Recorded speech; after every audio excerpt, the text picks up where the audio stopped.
Hello, good afternoon, brothers and sisters. This is Kuya Martin. This is the English version of my Bible verse reflection. The previous Bible verse is from the Old Testament, and this one, the English version, is from the New Testament, so that everyone will be informed or updated, evangelized using the Old Testament and the New Testament. Okay, James 1 verse 2 to 3. Consider it pure joy, my brothers and sisters, whenever you face trials of many kinds, because you know that the testing of your faith produces perseverance. The key takeaways for this Bible verse is that it is a radical shift in perspective. We are called to view hardships not as punishments or bad luck, but as opportunities for genuine joy. This isn't about faking happiness, but finding a deeper sense of spiritual purpose in the pain. So it means that God is or Jesus Christ is giving us the problems or these challenges in our lives because he trusts us that we can overcome this. Or God will never give you a problem that you cannot overcome. God will not give you a challenge that you cannot overcome. Okay?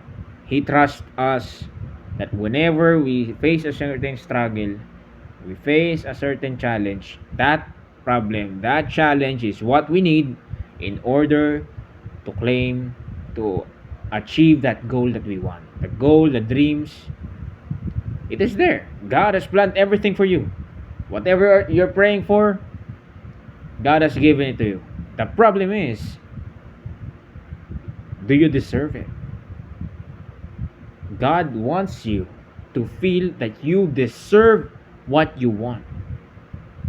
It's not like giving candy to a baby. Okay, you want this? Mm. You want that? Mm. God won't spoil us. Come on. But He is.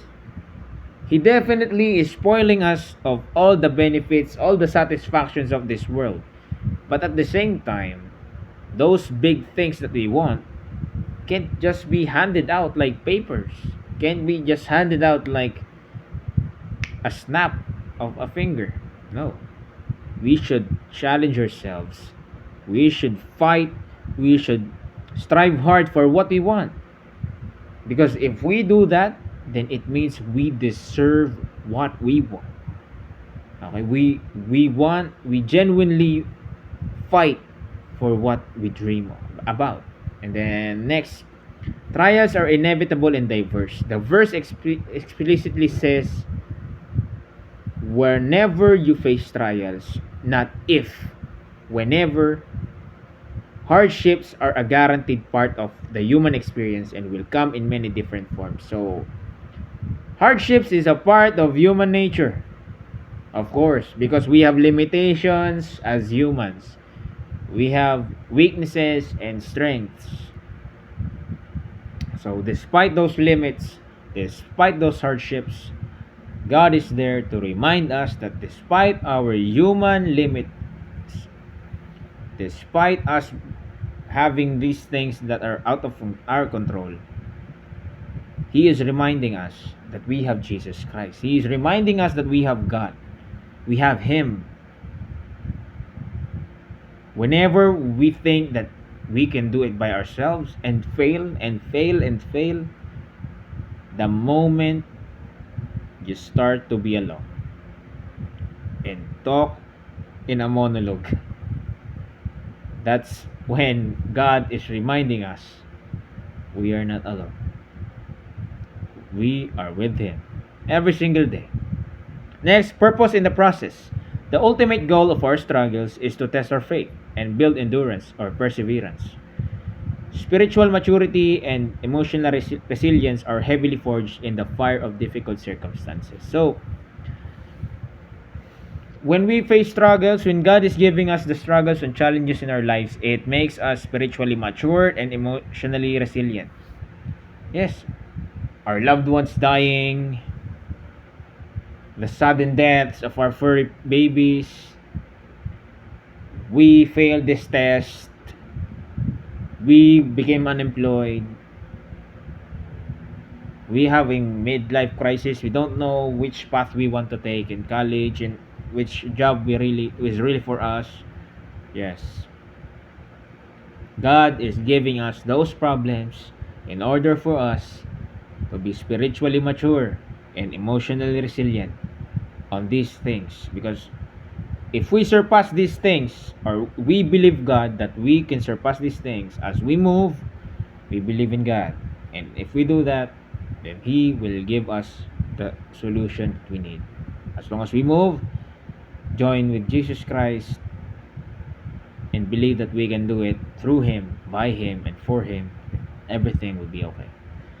Then the reflection for this Bible verse is that honestly, associating joy with trials feels completely counter intuitive. In yeah. When we encounter setbacks or closed doors, our initial reaction is usually frustration, stress, or complaining. However, this verse completely flips the script on how we should handle adversity. It reassures us that our struggles are never pointless. They are actively working out a stronger, more resilient version of ourselves. Learning to find joy in difficult seasons means trusting God is using those exact challenges to shape our character, refine our patience, and deepen our faith for the road ahead. So, yeah, that's basically what the Bible verse is saying. Mm, let us keep evangelizing people. Let us use social media in the right way. Let us know Jesus Christ even more, and let's regather all our souls, and especially those people who are shying away from Him. God bless.